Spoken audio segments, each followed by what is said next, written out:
Vamos a dar inicio a la nueva sesión. Adiós.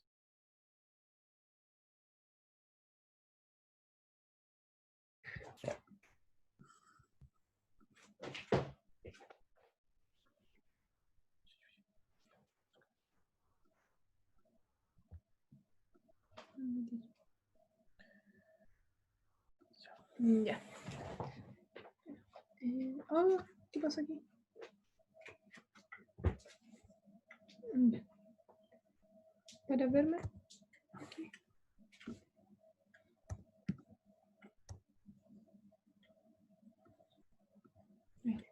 Ya. Bueno, buenas tardes. De nuevo. Hoy día vamos a hablar del, como dijo Miguel, de la clase de politraumatizado en UPC.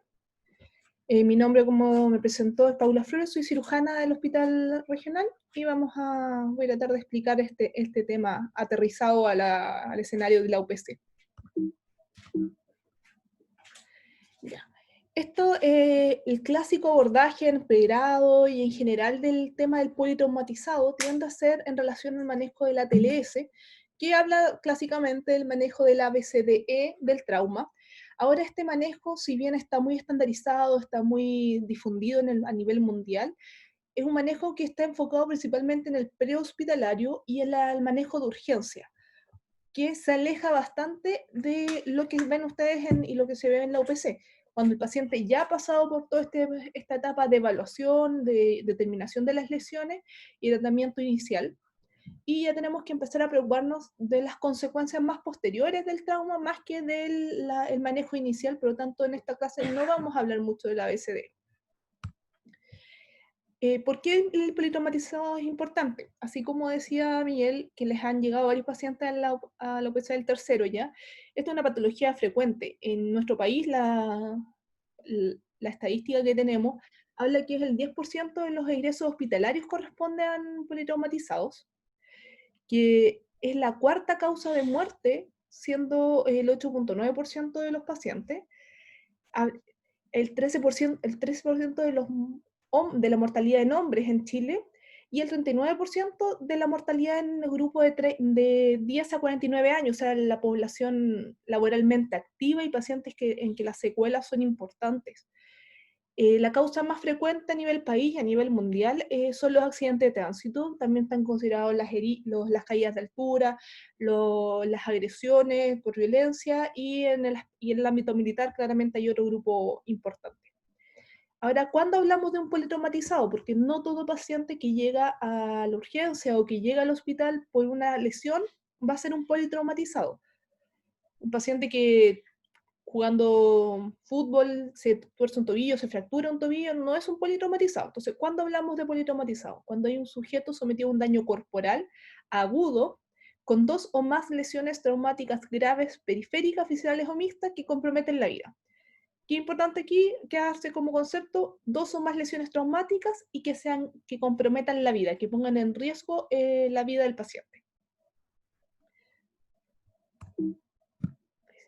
Ahora, clásicamente se ha descrito una distribución trimodal de la mortalidad de estos pacientes politraumatizados, siendo el 50% del grupo mayor el que fallece, de los pacientes que fallecen en un politraumatismo, el 50% mueren en el lugar del accidente y son habitualmente dados en los primeros minutos y horas de ocurrido el accidente y están dados por lesiones gravísimas, lesiones por laceraciones de la aorta, traumatismo encefalocraniano muy importante, sangrado intraabdominales masivos, que la verdad son pacientes que están fuera de nuestro alcance de poder rescatar o poder ir a evitar esas muertes.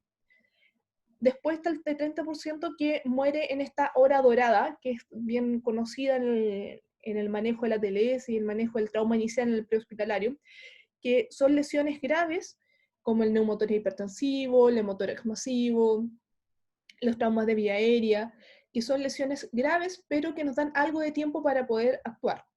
Y en este grupo es donde se ha enfocado más el ATLS porque es donde actúan la diligencia de los servicios de prehospitalario, el entrenamiento de este equipo y por supuesto en la atención inicial, en la detección precoz y en el manejo precoz de estas lesiones que se dan, que causan la causa de la mortalidad de este grupo de pacientes. Pero en el caso de nuestro grupo, de este enfoque de UPC, la verdad, esos pacientes, ese rango de mortalidad ya va a haber pasado para cuando el paciente llegue a UPC. Cuando llegue a UPC, estamos responsables de este 20% de mortalidad, que habla de principalmente falla multiorgánica e infecciones asociadas al paciente politraumatizado, y es donde tenemos que está el principal rol de los pacientes del grupo de UPC. Tenemos que recordar que estos pacientes tienen más de una lesión, por lo tanto tienen más de un punto donde ir a buscar complicaciones, focos de infección, y muchas veces las mismas intervenciones que les hacemos, ya sea quirúrgicas o no quirúrgicas, son responsables muchas veces de este riesgo aumentado de complicaciones, de infecciones y evolucionar a una falla multiorgánica, por ejemplo. Ahora, se habla del shock traumático. El shock traumático es un shock que tenemos que considerar que, si bien siempre pensamos en el primer factor, que es el sangrado, como un paciente que, y siempre en el trauma se considera que si está hipotenso, se considera que está sangrando hasta que se demuestre lo contrario. Sin embargo, no es tan así en el día a día. No es la única causa la hipovolemia para que el paciente que está politraumatizado llegue en shock. Si bien un gran grupo y una gran responsabilidad se la lleva la hipovolemia, también tenemos causas cardiogénicas, como el taponamiento cardíaco, tenemos causas distributivas, como que es más bien tardío, cuando ya hay un proceso, vamos a ver después hablemos de actividad letal, cuando esto ya está andando, vamos a ver que hay un componente distributivo del shock, componentes obstructivos como el neumotórax a tensión, y componente medular, que nunca debemos olvidar que los pacientes que tienen traumatismo raquimedular cursan con un shock de origen neurológico, que causan bradicardia, hipotensión, sin tener evidentemente un sangrado, solamente por el componente neurológico que tiene. Ahí sí. Vamos a recordar en este cuadro algo que ya se vio en la clase de shock, pero que siempre es importante considerar. Esta es la cuantificación que hace la TLS y que hace una relación entre el porcentaje de volemia perdida o el volumen de sangre perdida en un paciente adulto normal promedio, porque claramente la volemia depende del peso del paciente, pero esto considerando valores de un adulto estándar, 70 kilos, cuánto porcentaje de volemia está perdido, dependiendo, pues podemos hacer la correlación para uno o el otro lado, que si ha perdido 15%, vamos a esperar esta respuesta fisiológica, pero es mucho más práctico desde el punto de vista clínico hacer la relación posterior. Si el paciente está taquicárdico, si el paciente ya está hipotenso, ya tiene una taquipnea, al menos ha perdido un 30-40% de su volemia. Con eso ya tenemos una aproximación clínica de en qué situación nos estamos encontrando según el paciente. Y esto también se ha extrapolado a un manejo posterior. ¿A qué paciente lo vamos a manejar solamente con volumen con cristaloide? ¿Qué paciente lo vamos a manejar? Ya vamos a empezar a plantear el uso de hemoderivados, y también claramente nos va a situar en distintas situaciones del paciente. La actividad letal. La actividad letal del trauma es algo ampliamente conocido, muy estudiado, que son factores que se encuentran en muchos de nuestros pacientes politraumatizados, sobre todo en su llegada a la urgencia, que conllevan a que, si se permanecen y este ciclo se persiste, el paciente lamentablemente tiende a fallecer pese a todas las intervenciones que queramos hacer. Por eso, gran parte del manejo del politraumatizado está dirigido a evitar y a manejar estos tres elementos principales. La hipotermia, que es muchas veces el paciente, claramente, si viene de la calle, viene de un accidente de tránsito en la noche, o de una caída de altura, en que tuvimos que descubrirlo, al momento de la evaluación tenemos que descubrir el paciente en la evaluación inicial, todos podrían pensar un poco que es un poco obvio que el paciente va a llegar hipotérmico. Ahora, está demostrado que la hipotermia altera no solamente el hecho de que el paciente esté más frío, sino que la hipotermia en sí altera la función de los factores de coagulación y de muchas de las cadenas enzimáticas de nuestras células, provocando que aumente la coagulopatía o persistiendo y facilitando esta coagulopatía. Por otro lado, la acidosis principalmente proviene de la hipoperfusión tisular, o sea, de que no le está llegando suficiente oxígeno y sangre a nuestros tejidos. ¿Y esto por qué se da? Por todos los factores que tenemos de antes, principalmente la hipovolemia, pero también por factores metabólicos y obstructivos locales según el segmento.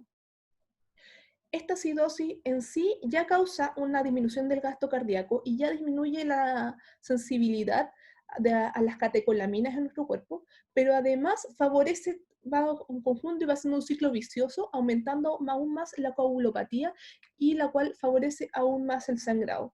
Se habla de dos fases de la coagulopatía. La coagulopatía primaria o precoz, que principalmente es en relación al trauma en sí, y que es provocada principalmente por una exposición del factor tisular y que conlleva a una coagulación intravascular diseminada. Y la coagulopatía tardía o secundaria está principalmente dada por la hipotermia, por la acidosis, por la hemodilución y por la pérdida de factores de coagulación, ya sea por consumo, por pérdida por el sangrado, o por esta hemodilución y por lo que vamos a hablar un poco después en relación a las soluciones. En cuanto a las soluciones de reanimación, ¿qué suero usar o qué volumen? Porque tenemos un paciente que está presuntamente sangrando, hipotenso o claramente sangrando con una herida externa, o que sangró mucho en la evaluación inicial, en la llegada al hospital y en la cirugía, y que nos llega a la UCI hipotenso todavía, pálido. ¿Qué le pasamos? ¿Con qué manejamos este volumen? Se ha hablado ampliamente de que las soluciones cristaloides son las más seguras dentro del setting de paciente politraumatizado, pero se ha intentado utilizar en múltiples formas y en múltiples estudios el uso de coloides, los cuales han tenido estudios a favor, estudios en contra, y la verdad su uso se ha visto limitado porque no hay muchos estudios que los puedan respaldar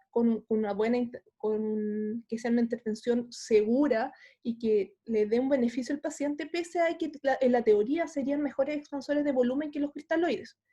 Ahora, de los cristaloides, que es lo más seguro, lo que en general se usa en forma inicial sobre todo, hablamos del suero fisiológico y del ringer lactato principalmente. El suero fisiológico tiene la desventaja en el trauma de que como pueden requerir altos volúmenes, ya que un paciente que está con una llave abierta, que está con un sangrado que no ha sido controlado, puede llegar a requerir múltiples bolos de volumen, en dosis elevadas puede provocar una acidosis hiperclorémica que va a aumentar y va a facilitar esta actividad letal de la que hablábamos antes.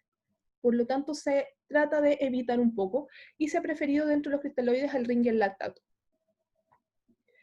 Que tiene menos cloro y aporta un poco más de calcio, que es un factor importante dentro de los pacientes politraumatizados.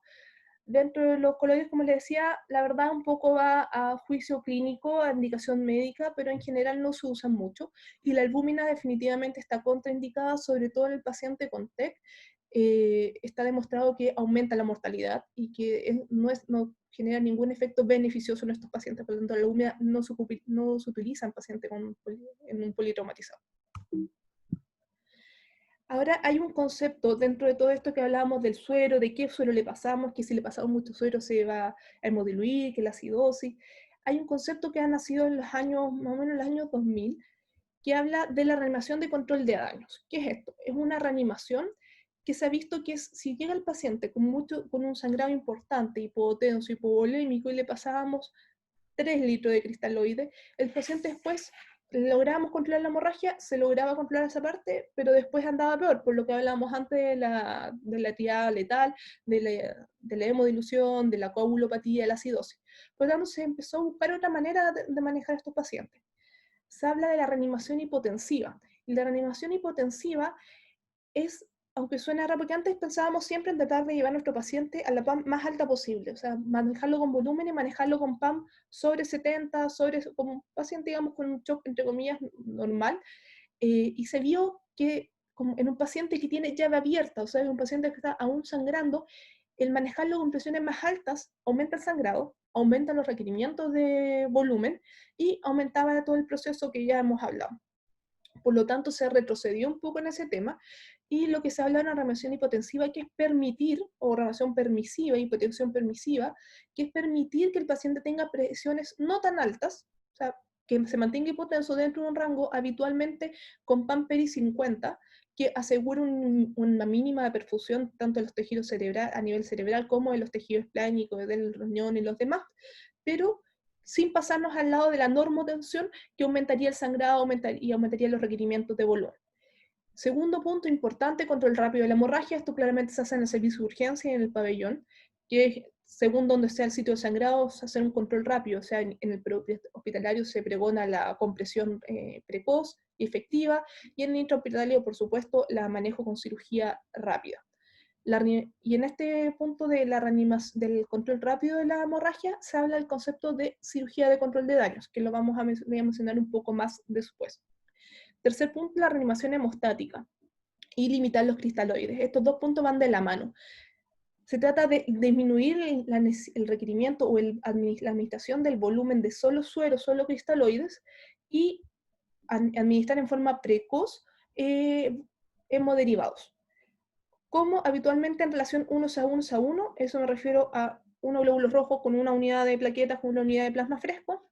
Eso en politrauma, que sería lo más cercano a la administración de sangre total, que en estudios del ambiente militar se ha visto que es bastante seguro, o sea, más que bastante seguro, es muy seguro y que tiene buenos resultados, pero que por la poca practicidad de manejar plasma total en los bancos de sangre en el área no militar, se sigue manejando como unidades separadas, pero en la práctica la relación 1:1:1 es lo más cercano a administrar sangre total al paciente. El uso de fármacos prohemostáticos, que se ha visto algunos que han tenido más fuerza en los estudios que otros, pero se ha pregonado en forma ya casi de protocolar, y la prevención y tratamiento de actividad letal, que es lo que les decía antes, prevenir la hipotensión, abrigando al paciente, administrando sueros tibios. Eso es muy importante, que muchas veces se nos olvida. Los sueros tibios, cubrir nuestro paciente, usar el osito o algún tipo de calefacción, de forma de calefacción que tengamos para el paciente, y prevenir, por supuesto, la acidosis con disminuir el uso de suero fisiológico, manejar la acidosis cuando se presenta, y la coagulopatía con los fármacos prohemostáticos, la evaluación de la coagulopatía, que si bien los exámenes habituales a los que estamos acostumbrados son un poco lentos para el contexto de un paciente traumatizado, también tenemos la posibilidad en algunos settings especiales de usar pruebas bedside, como son el TEC o el ROTEM, que son evaluación in situ de los distintos factores de coagulación. ¿Qué es la cirugía de control de daños? Que es lo que le mencionaba antes. La cirugía de control de daños habla de hacer un control rápido, efectivo, no definitivo, pero sí efectivo y rápido, de la hemorragia, de la contaminación, y permitir que este paciente, una vez cerrada la llave del sangrado, controlada la contaminación, se pueda hacer estabilizar en la UCI y después, en un segundo tiempo, realizar el manejo definitivo. ¿A qué nos referimos con esto habitualmente? El típico caso del paciente que llega con una hemorragia masiva o con un trauma abdominal cerrado, por ejemplo, con un accidente de tránsito, que llega con un trauma hepático grave. El paciente lo llevamos a pabellón, de la urgencia a pabellón, en pabellón lo manejamos. Habitualmente hacemos un packing, que es uno de los recursos de la cirugía de control de daño, que consiste en poner compresas o algún elemento que permita comprimir el órgano que está sangrando o el sitio de sangrado. Claramente ese paciente no se puede dejar con esa compresa de por vida, así que se hace un cierre temporal con PAC o con bolsa de Bogotá, y se va una vez controlado, que ya sabemos que controlamos el sangrado, lo llevamos a la UCI en el menor tiempo posible. Con eso disminuimos los tiempos de pabellón y hacemos que el paciente tenga el menor estrés posible dentro de lo que es posible con una cirugía mayor. Se lleva a la UCI, donde se maneja, como dice en el esquema, y la hipotermia, la coagulopatía, la anemia, la corrección ácido-base, la corrección de hidroelectrolítica, y en 24, 48 horas, según cómo evoluciona el paciente, en el mejor momento de estabilidad, ojalá, se lleva de vuelta a pabellón a retirar el packing, hacer esa revisión de la situación, con qué nos quedamos de lesión, y hacer la corrección definitiva y el cierre definitivo, si es posible, en el paciente. Esta secuencia de pabellón, UCI y de vuelta a pabellón, se ha visto que beneficia mucho a los pacientes, más que estar 6 horas con el paciente en pabellón tratando de darle una solución definitiva en la primera cirugía en un paciente anémico, acidótico, habitualmente hipotérmico en pabellón, porque claramente no podemos tenerlo cubierto las 6 horas de cirugía porque tenemos que operarlo, y que favorece todo esto demás. La reanimación hemostatia, como les comentaba, se habla del uso precoz de los hemoderivados. En el hospital tenemos la posibilidad de activar el protocolo del código rojo, que el banco de sangre ya tiene un cierto set de hemoderivados para hacer la primera administración y después ellos seguir pidiéndole según evolución del paciente. Y eso se puede activar tanto de la urgencia, del pabellón y de la UCI. Y importante tener en consideración cuando se está manejando este paciente, si el paciente ha requerido antes, cuando ya llega a la UCI, o si ha seguido requiriendo unidades de hemoderivados, si ha requerido más de 10 unidades de glóbulos rojos en 24 horas, que es el concepto más habitual de transfusión masiva, o más de 6 unidades en 12 horas, se habla de transfusión masiva, y esto hay que tenerlo en consideración porque puede traer consecuencias después para el paciente, puede causar hipercalemia, puede causar de forma posterior una hipocalemia, puede causar acidosis. Hay varios factores que se asocian a la transfusión masiva y ese paciente tiene más riesgos aún que el paciente politraumatizado que no ha requerido más de 10 unidades de tener complicaciones y de fallecer, tiene más riesgo de mortalidad. Ahora ya nos vamos a enfocar como por segmento en las cosas importantes de manejar de estos pacientes, porque cuando hablamos, como decía, de politraumatizado, es que tiene más de 2 lesiones, 2 o más lesiones. Por lo tanto, vamos a concentrarnos en las lesiones más importantes. El TEC, o traumatismo encefalocraniano, está dentro de las lesiones más frecuentes. Es la primera causa de daño cerebral y muerte en los pacientes en menores de 45 años. La principal causa, como es lo lógico, es los accidentes de tránsito y las caídas de altura. Y según la biomecánica, o sea, según la manera en que se produce el traumatismo, tenemos 4 tipos de lesiones. Tenemos las lesiones focales, que son habitualmente cuando son impactos, las lesiones contusas, cuando hay accidentes, cuando hay un choque del encéfalo contra algún elemento, que aquí principalmente se ven dos sitios de lesión. Uno, el sitio donde se recibió el impacto directo en el cráneo y el sitio donde digamos, el cerebro chocó en el lado contrario contra la bóveda craneana por interno.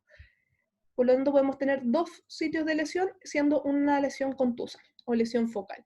La lesión difusa habitualmente se ve por el mecanismo de aceleración y desaceleración brusco que se da principalmente, pero no el único, en los accidentes de tránsito. También se ven las caídas de gran altura, y esto lleva un daño, principalmente se ven los daños axonales, se ve un daño axonal difuso y se ve un edema cerebral difuso. Son lesiones de muy mal pronóstico en general.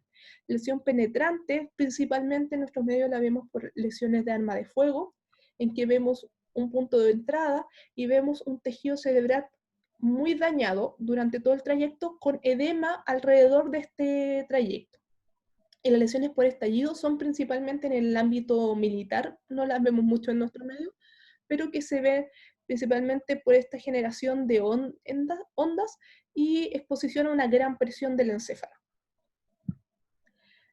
Y ese es el daño primario, o sea, el daño que provocó el elemento contundente o el accidente en el cerebro directamente. Pero tenemos un daño secundario que se ve de forma posterior y es donde sí podemos hacer algo, donde sí es importante que los consideremos porque es donde son los que podemos evitar o los que podemos ver y manejar. Tenemos mecanismos sistémicos, por ejemplo, la disminución del flujo sanguíneo cerebral, la disminución del contenido arterial de oxígeno y el aumento del consumo de oxígeno, ya sea por fiebre o por hiperadrenergia, son factores que van a provocar un daño secundario tanto en las neuronas como en las glías y que van a empeorar el pronóstico de este paciente. Y estas son cosas que claramente podemos ver en la OPC y que claramente podemos intentar manejar. Si el paciente se nos hipotensa, un paciente con un TEC, tiene que tener un manejo estricto y muy ajustado de la hemodinamia. También, por supuesto, de la saturación, de la ventilación de este paciente, que esté saturando en forma adecuada. Y si tiene fiebre, si tiene hiperenergia, tenemos que ir a manejarla en forma agresiva y precoz para disminuir este daño secundario. No solo que tenga fiebre porque tenga fiebre, o vamos a bajar la fiebre porque sí, no, es bajarle la fiebre para disminuir el daño cerebral secundario y las secuelas que va a tener este paciente. Los mecanismos tisulares principalmente están dados por los fenómenos eléctricos que tienen epilepsia postraumática y cortical brain depression, que son ondas principalmente de depresión de la actividad cerebral, que se ven principalmente en los daños difusos, y la alteración de la presión de perfusión cerebral y la alteración y del flujo sanguíneo cerebral, directamente relacionado con lo que vimos antes de la presión arterial y que baja el flujo sanguíneo. También son elementos que podemos intervenir. Si tiene eventos convulsivos el paciente, el hecho de que los tenga es un factor de mal pronóstico, pero el hecho de que se mantengan en el tiempo va generando más daño en el tejido. Por lo tanto, deben ser tratados. Y por último, los mecanismos celulares, que no hay mucho más que hacer más allá de algunos protocolos farmacológicos, la inflamación, la apoptosis celular, la tumefacción celular y la excitotoxicidad celular, que ya son fenómenos a nivel celular de la neurona y de la glía, que se dan secundariamente al trauma, pero que van generando mayor daño en esta célula. En el TEC, una escala de gran importancia es el Glasgow, la escala de coma de Glasgow, que se utiliza para diagnosticar, para establecer la severidad del TEC, y se utiliza también para la monitorización clínica de este. Yo creo que todos las conocemos, ahí está para el recordatorio, pero es muy importante que se revise, que la sepan, que la manejen y que por supuesto en un paciente que está con un TEC, que se haga un seguimiento horario de la escala del Glasgow Coma Score.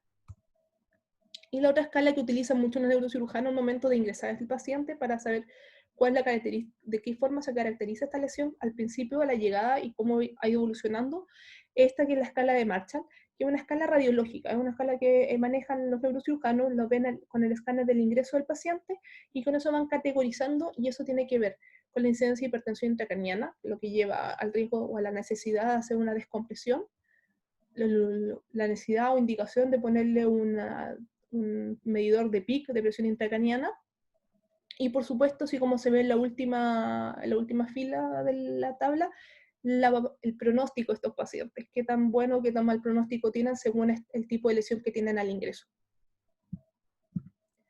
La monitorización de estos pacientes, como les decía, es muy importante, aparte de lo clásico de la hemodinamia, de la saturación, de que hay que manejar una línea arterial, de la saturación, la perfusión clínica, todos los demás elementos que ya han visto de la monitorización del paciente crítico. Es importante, si es que tiene un medidor de presión intracraniana, obviamente utilizarlo y saber que la presión intracraniana normal, cuál es. La PTO2 se maneja en algunos centros, me parece que acá no tienen monitor de PTO2, que es la presión tisular de oxígeno en el cerebral, que se ocupa en algunos centros para metas de reanimación. O sea, se reanima y se maneja con volumen y con vasopresores hasta llegar a la PTO2 de 20, mayor a 20, que ese es lo que puse ahí, es la meta que se usa para reanimación. Y recordar que la presión de perfusión cerebral, que también es una de las metas que se utilizan para reanimar a estos pacientes, es la PIC, la presión intracraniana, menos la presión arterial media. Y el uso de electrocefalograma, dado estos fenómenos corticales eléctricos, se puede utilizar o no, eso más bien según indicación médica. No están utilizados. El tratamiento, en resumen de todo, evitar la hipoxia y la hipotensión, uno de los más importantes, digamos, puntos a considerar. Si el paciente viene de pabellón y y ustedes le tienen que preparar drogas, ese paciente no puede pasar 10 minutos o 5 minutos lo que se demoran en preparar la bomba en hora, si es que ya viene con la bomba pasando de pabellón. No puede haber, tiene que haber el menor tiempo posible de diferencia en que esté sin droga, porque ese paciente, esa hipotensión, ese episodio de hipotensión de 10 segundos, de 20 segundos o de 5 minutos es importante para sus neuronas. Son neuronas menos, es más secuela en el paciente. La intervención neuroquirúrgica oportuna, no todos los pacientes la requieren, pero cuando la requieren debe ser a tiempo. El monitoreo neurológico clínico y fisiológico, esto va, el monitoreo de la escala de Glasgow, monitoreo de la presión, de la PIC, si es que está indicado, de la presión de perfusión cerebral, de la saturación, todo debe ser muy estricto. La reanimación guiada por metas, como les comentaba, la reanimación de estos pacientes debe ser guiada por metas, ya sea de presión intracraniana o de presión de perfusión cerebral o de PTO2 que está disponible. Y la neuroprotección, que es un gran concepto, que principalmente se resume en estos 5. Normoxia, o sea, que sature bien, que tenga una normocapnia, que no esté reteniendo CO2, la normotensión, normoglicemia, y evitar la fiebre, convulsiones y los trastornos del sodio.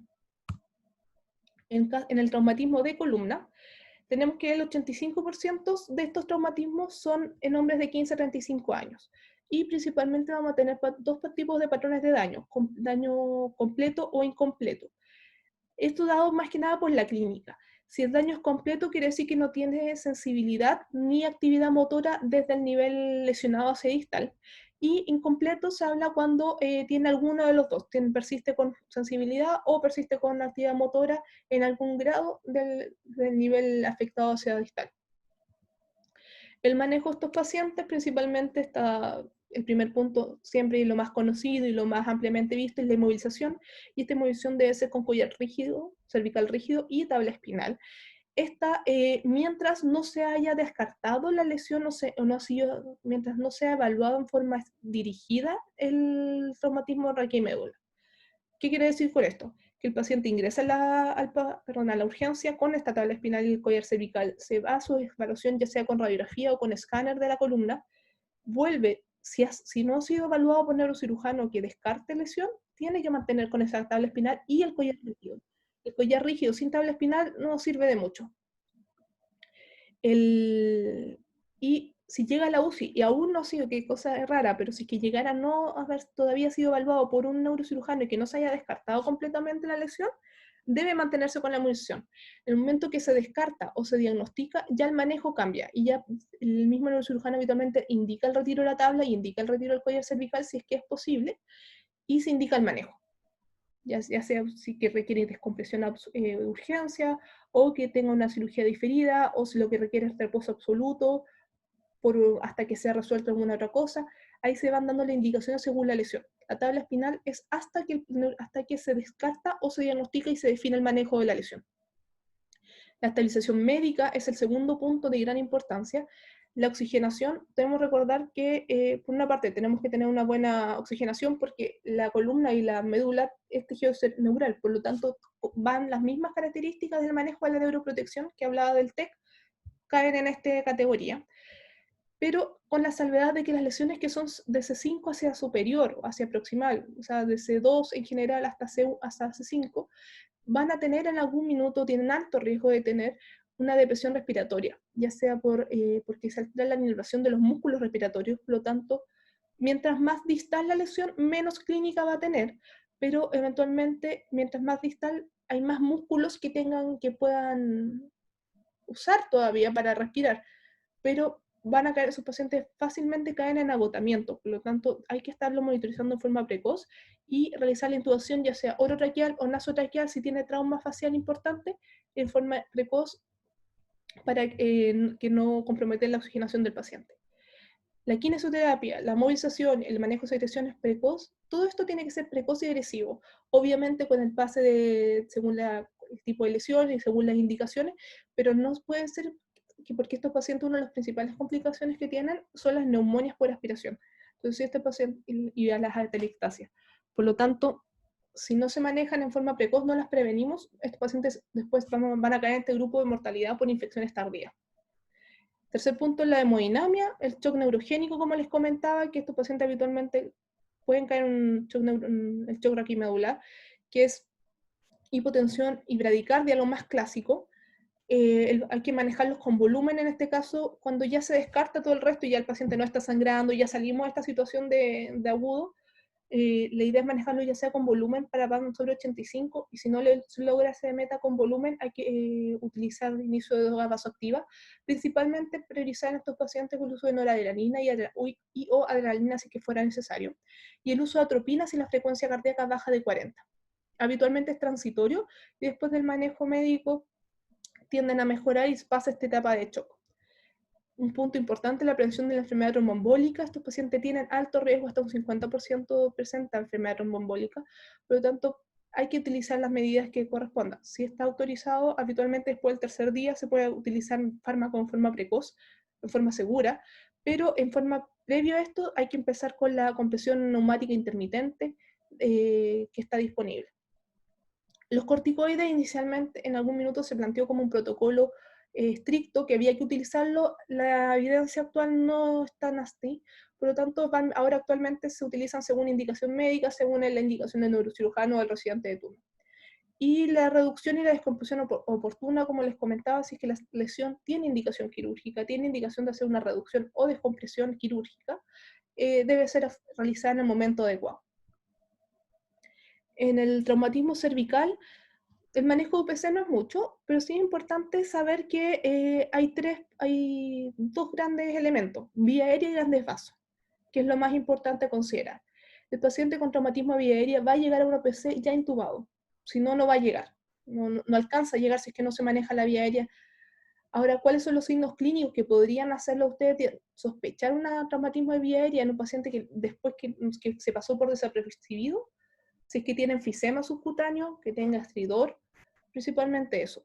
Y lo otro, que en caso de tener trauma vascular del cuello, importante considerar, igual que lo vimos en la clase de patologías quirúrgicas, en los postoperados de cuello, la aparición de hematoma cervical. Si empiezan con un aumento de volumen importante cervical, eso debe ser detectado en forma precoz y avisar en forma precoz. Y si está postoperado de cuello y tiene una herida quirúrgica en el cuello, saltar los puntos en forma inmediata.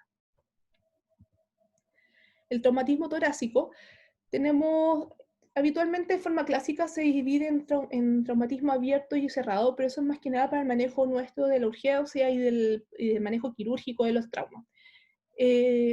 Principalmente podemos hablar de dos componentes, del componente pulmonar y el componente del mediastino.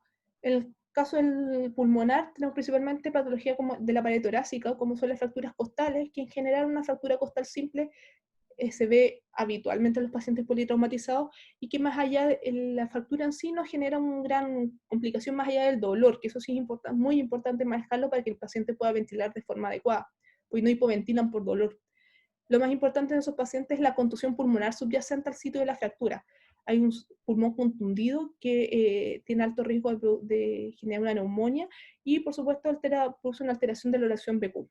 El tórax volante, que es ese esquema que está aquí al lado, se habla de tórax volante cuando hay más de una fractura en más de 3 costillas consecutivas.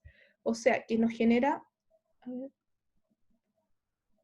póntelo, nos genera que este segmento se mueva en forma paradojal, se mueva en forma distinta con los cambios de presión pleural y de vía aérea que el resto del tórax, lo que lleva primero a este gran sitio. Ahora, si fue el trauma suficiente para provocar eso, sí o sí aquí abajo tiene un gran foco de contusión pulmonar que va a alterar la relación BQ, va a producir hipoxia y todo lo que hablábamos antes, y además va a generar este cambio, este vaivén del pulmón y del mediastino por este gran sitio de lesión, va a provocar una alteración de la relación BQ, va a alterar las presiones de vía aérea y va a dificultar la ventilación del paciente, además de tener un gran e importante dolor.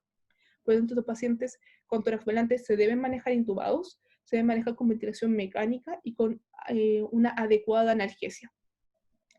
La contusión pulmonar, como se los comentaba, el otro factor, el neumotórax y el hemotórax, que son síndromes de ocupación pleural, los dos deberían ser tratados antes de que el paciente llegue a UPC en general, y ahí corre más que nada lo mismo que comentamos en la clase de patología quirúrgica del manejo de los drenajes pleurales. Dentro de la patología de mediastino tenemos desde la contusión miocárdica, que es una patología no tan frecuente, pero que debe ser seguida cada vez que tenemos sospecha. La sospecha principalmente es cuando tenemos fracturas en relación a la cara anterior del tórax y sobre todo cuando tenemos fracturas externales. Y se debe seguir con enzimas miocárdicas y electrocardiograma. La contusión miocárdica puede ser el primer señal de un daño mayor e incluso puede haber en traumatismos cerrados de tórax, podemos tener rupturas valvulares del corazón y eso sí puede generar una insuficiencia cardíaca aguda importante. El taponamiento cardíaco, que es esta ocupación del espacio pericárdico, que con poquitos volúmenes, 15 a 20 ml, ya se genera una alteración de la hemodinamia y que deben ser drenados en forma precoz. Las penetrantes cardíacas y la lesión de grandes vasos. En el caso de la penetrante cardíaca, es importante que en el postoperatorio, después que llegue de pabellón, debe ser evaluado con un ecocardiograma realizado por un cardiólogo experto para poder descartar que si bien en el pabellón se vio y se suturó lo que se encontró, no hayan lesiones dentro de la cavidad, ya sea lesión del septo o de las válvulas. Generalmente estas pendientes cardíacas son realizadas por armas blancas de gran largo, por lo tanto pueden provocar lesiones que no hayan sido percibidas en el intraoperatorio. El traumatismo abdominal es la principal clasificación que vemos, abierto versus cerrado, pero el manejo vamos a ver en lo que van a ver con los pacientes, que principalmente lo determinamos con la hemodinamia. Antiguamente todos los abiertos se operaban y los cerrados era variable. Actualmente los abiertos también algunos se pueden manejar en forma no quirúrgica, pero todo va comandado por la hemodinamia. Si el paciente llega a la OPC inicialmente estable y evoluciona hipotenso, taquicárdico, ese paciente hay que dar aviso rápido al cirujano de turno porque puede que sea necesario llevarlo a pabellón en forma urgente. En la foto podemos ver un traumatismo hepático. Este es un traumatismo abierto donde se ve el sitio donde llegó el arma blanca y con el hematoma intraparenquimatoso, y este es un hematoma subcapsular hepático. Y además tiene líquido acá periesplénico. Este es el vaso y aquí hay el líquido alrededor del vaso. Este paciente eventualmente va a depender, pese a que veamos este desastre, si lo vemos estable hemodinámicamente y no se encuentran otras lesiones dentro del abdomen, eventualmente se podría manejar una OPC con manejo médico y vigilancia estricta. Por eso se tiene que ir a una OPC además, porque el paciente rápidamente podría resangrar alguna lesión, algún trombo que está tapando algún vasito y que se destapa, podría provocar una emergencia y tener que correr rápidamente a pabellón con él, hacer una laparotomía, hacer todo el manejo quirúrgico de la cirugía de control de daño. ¿Por qué puse esta foto? Porque los principales órganos lesionados, tanto en trauma abierto como trauma cerrado, son el hígado y el vaso, ya, principalmente por su disposición y por el tamaño, digamos, el área que ocupan dentro del abdomen. Y recordar el concepto de la cirugía de control de daño. Si el paciente está inestable, es un gran elemento, una gran herramienta que utilizamos nosotros, y que los elementos principales son la laparotomía contenida, el uso de drenajes, las ostomías, el packing, que es lo que les decía yo de comprimir los órganos que están sangrando, que no se puedan solucionar, por supuesto, con un punto, con otra cosa el sangrado, y los cierres temporales del abdomen. Un punto importante dentro de la evolución de este paciente que ya tuvo el traumatismo abdominal, que ya tuvo el manejo quirúrgico, que se hizo un cierre del abdomen, pudieran evolucionar con un síndrome compartimental interabdominal. También se puede ver en pacientes médicos, también se puede ver en pacientes quirúrgicos de otra índole, y también se puede ver en traumatismo abdominal cerrado que no ha requerido manejo quirúrgico. ¿Qué se habla de compartimental interabdominal? Es una elevación sostenida de la presión intraabdominal mayor a 20 milímetros de mercurio, asociada a una disfunción o falla orgánica nueva. Cuando no tenemos esto, o sea, no tenemos, porque la presión intraabdominal normal es de 0,5, o sea, entre 5 y 20 que tenemos, o cuando ahí tenemos mayor a 20, pero no hay ninguna falla orgánica asociada, ahí tenemos una hipertensión intraabdominal. Y ahí tenemos los distintos grados según las presiones que se vayan midiendo. Ahora, ¿cómo se mide esta presión? Que es un punto que quise tocar porque es muy importante, porque si no vamos a estar pensando que el paciente tiene una hipertensión abdominal mayor a la que realmente tiene, sometiéndolo a procedimientos que no son menores, cuando realmente quizás podría tener otra presión y no ser tan real. La presión intraabdominal se mide en forma bastante estricta, es un protocolo que está bastante estandarizado y que primero necesita, lo único aquí que se puede manejar o que se puede salvar de otra manera es el tema de la sonda. La sonda, el ideal es tener una sonda de 3 lúmenes conectada a un transductor de presión, pero también se puede hacer con sonda de 2 lúmenes o incluso de la sonda normal, siempre y cuando se pueda clampear, se pueda cerrar y se le pueda conectar un transductor de presión. Es el único requisito. Pero el paciente debe estar en decúbito supino a 0 grados. O sea, no me sirve que el paciente esté semisentado como habitualmente se manejan los pacientes UPC para evitar el reflujo, para facilitar el tema de la ventilación, disminuir la ectasia, todo lo demás. Al momento de toma de presión tiene que estar en 0 grados. Cintilan 25 cc de suero fisiológico. ¿Y por qué tan poco? Porque sobre 50 cc se ha visto que el detrusor, el músculo de la vejiga, ya comienza a generar actividad, por lo tanto puede aumentar la presión de forma falsa por contraerse el músculo, simplemente. Después se da una pausa de 60 segundos, después que se intila estos 25 cc de suero fisiológico y se clampea o se cierra la llave de traspaso o el sistema que tengan para poder pasar el volumen, se esperan 60 segundos y después y ahí se mide la presión al final de la aspiración, ya sea el paciente vigil o el paciente ventilado. Con eso sacamos la presión intraabdominal y ahí lo llevamos a nuestra tabla y vemos si está normal, está alterado o está aumentado. Si el paciente, le hicimos todo este proceso y tiene presiones mayores a 20 y tiene una falla de órgano asociada, que esto principalmente puede ser falla respiratoria, falla renal es la más importante y la que más se ve, el paciente tiene oliguria, empiezan con aumento de la creatinina, hipercalemia, pero también se afecta el retorno venoso, se afecta el gasto cardíaco, es bastante catastrófico la evolución del síndrome compartimental intraabdominal cuando ya está instalado.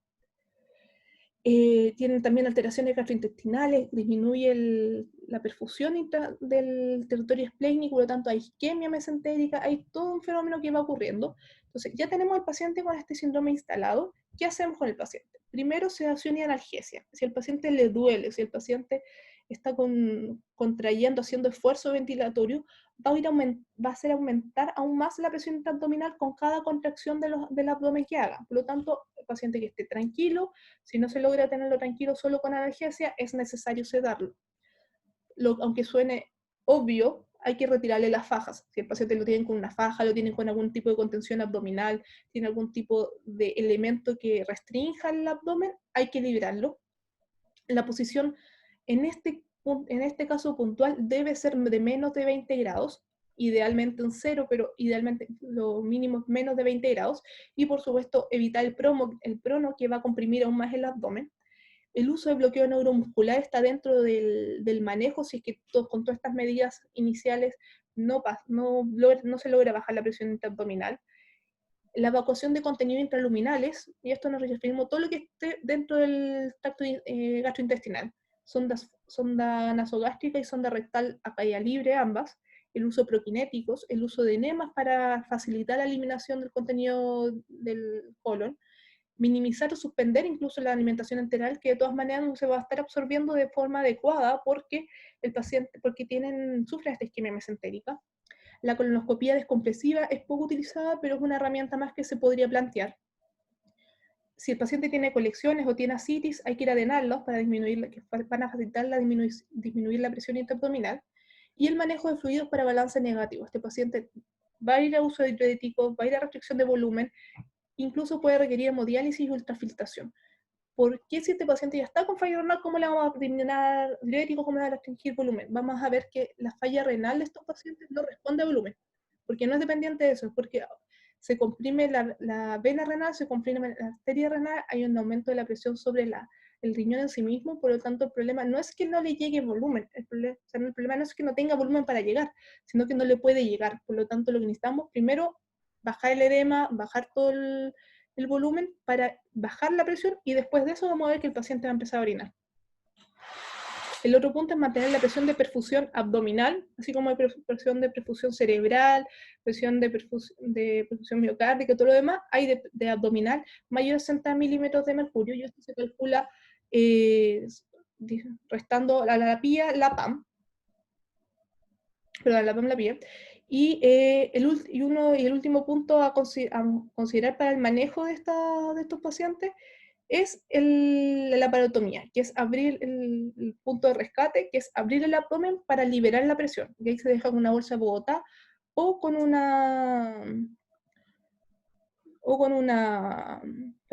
BAC.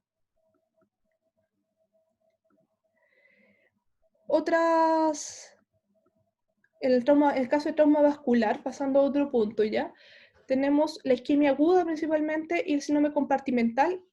Estamos adaptándonos al caso del paciente que ya llega en OPC.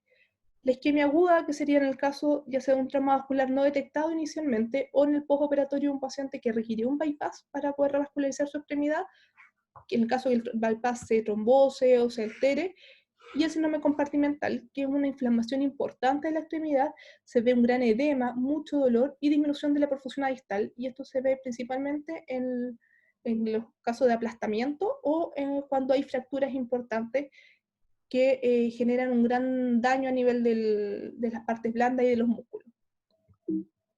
Los dos deben ser manejados en forma precoz, deben ser detectados en forma precoz y manejados, porque si no, él corre el riesgo de perder esa extremidad del paciente. Y en ambos vuelven a caer de regla las 6P, que son los signos clínicos para pensar que, que hay algo mal, que la perfusión de la extremidad no está yendo bien. Como les decía en la clase anterior, dolor, palidez, pulso ausentes, parestesia, parálisis de la extremidad y la poiquilotermia, que es la extremidad, la piel fría. Y complicaciones renales, por último, que estos son más bien complicaciones médicas del politraumatizado que pueden tener. Tenemos dentro de las complicaciones renales la hematuria y la rhabdomiolisis. La rhabdomiolisis se provoca principalmente en los politraumatizados con gran área traumatizada o con fracturas importantes, en que hay gran destrucción muscular y se caracteriza al laboratorio de tener una elevación más de 10 veces de la CK total, sin elevación, por supuesto, en la CKMB. Y en estos pacientes vamos a ver esta orina, que es importante no confundirla con hematuria, que es por mioglobinuria, que es la eliminación renal de la mioglobina, por la destrucción del músculo. Mientras que los pacientes que tengan lesiones renales o de vías urinarias que no hayan sido percibidas o que estén tratadas y al inicio igual las pueden presentar, esta es la hematuria franca como tal, que esto se ve cuando vemos hematuria de esta característica, habitualmente es traumática y tenemos que, si es que no ha sido detectado, hay que ir a avisarla para que la puedan buscar la lesión, ya sea vesical, de vía urinaria o renal como tal. Y eso. Sí. Esto ha sido la clase. No sé si hay preguntas. Está media rara.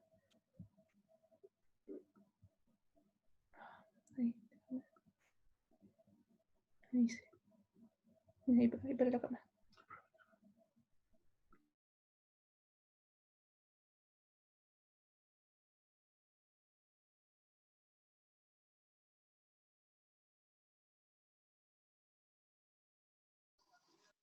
¿Aló? ¿Sí? ¿Aló? ¿Me escuchan? Sí, te escucho bien. Doctora Flores, yo tengo una duda con la medición de la presión intraabdominal. Por lo que yo vi era que pasaba 100 cc por bomba entre 3 a 4 minutos y por lo general se dejaba 4 minutos que pase por la sonda Foley y de ahí daba la presión. Y acá usted dijo de que era hasta 25 cc. Sí, yo de hecho hice las consultas y la verdad es que no hay un protocolo como tal en el hospital, pero según las guías internacionales, según digamos por estudio y todo, el volumen ventricular no debería ser nunca más de 50 cc. Porque como les comentaba, sobre 50 cc podemos tener actividad del detrusor de la vejiga y alterar la presión intraabdominal.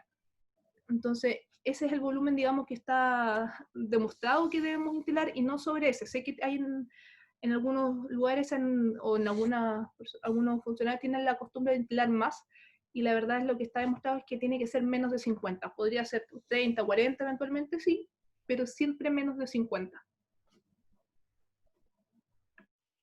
Ah, ok. Gracias. Alguien preguntó por los sueros. Obviamente el ideal es poder tener algo especial para mantener los sueros tibios. Ahora lo más habitual y que funciona perfectamente es el uso de los microondas, por lo menos en la sala de reanimación, tanto en la sala de reanimación en la urgencia como en pabellón. Tenemos en ambos un microondas especialmente dedicado a eso. Y además por lo menos en pabellón se tiene un calentador de suero, digamos, una máquina especial para mantener los sueros a cierta temperatura, que eso que lo maneja generalmente cercano a los 35 grados. Se puede configurar creo que para un poquito más, pero esa es como la temperatura que habitualmente lo maneja, 35, 37 grados la máquina. Pero si lo necesitamos más calientes que eso, habitualmente usamos el microondas, con la precaución de que claramente no es lo ideal, porque si se pasan los minutos o se sobrecalienta la bolsa puede reventar dentro del microondas y que ha pasado varias veces. El ideal es tener esta máquina que mantiene los sueros en forma continua a una temperatura constante, pero si no, el microondas es un gran recurso que se puede utilizar.